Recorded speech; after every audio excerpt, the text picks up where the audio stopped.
صدقہ ہر بلا کو ٹال دیتا ہے۔ مصر کا ایک امیر بزنس مین تھا۔ اس کی عمر 50 سال کے لگ بھگ تھی۔ ایک دن اس کو دل میں تکلیف کا احساس ہوا۔ جب اس نے قاہرہ کے سب سے بڑے ہسپتال میں اپنا علاج کرایا تو انہوں نے معذرت کرتے ہوئے اس سے یورپ جانے کا کہا۔ یورپ میں تمام ٹیسٹ مکمل کرنے کے بعد وہاں کے ڈاکٹروں نے اسے بتایا کہ تم صرف چند دن کے مہمان ہو کیونکہ تمہارا دل کام کرنا چھوڑ رہا ہے۔ وہ شخص بائی پاس کروا کر مصر واپس آ گیا اور اپنی زندگی کے باقی دن گن گن کر گزارنے لگا۔ ایک دن وہ ایک دکان سے گوشت خرید رہا تھا جب اس نے دیکھا کہ ایک عورت کسائی کے پھینکی ہوئے چربی کے ٹکڑوں کو جمع کر رہی ہے۔ اس شخص نے عورت سے پوچھا، تم اسے کیوں جمع کر رہی ہو؟ عورت نے جواب دیا کہ گھر میں بچے گوشت کھانے کی ضد کر رہے تھے، چونکہ میرا شوہر مر چکا ہے اور کمانے کا کوئی ذریعہ بھی نہیں ہے، اس لیے میں نے بچوں کی ضد کی بدولت مجبور ہو کر یہ قدم اٹھایا ہے۔ اس پھینکی ہوئی چربی کے ساتھ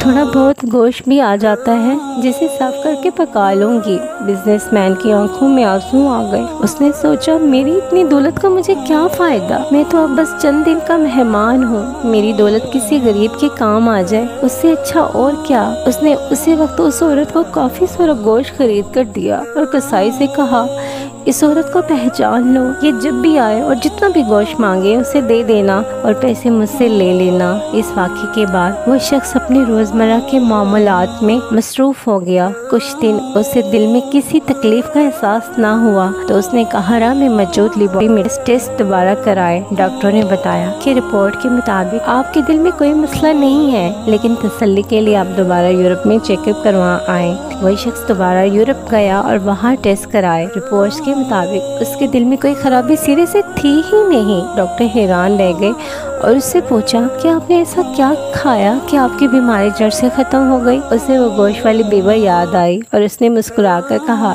علاج وہاں سے ہوا جس پر تم یقین نہیں رکھتے۔ بے شک میرے نبی صلی اللہ علیہ وآلہ وسلم نے سچ کہا تھا کہ صدقہ ہر بلا کو ٹالتا ہے۔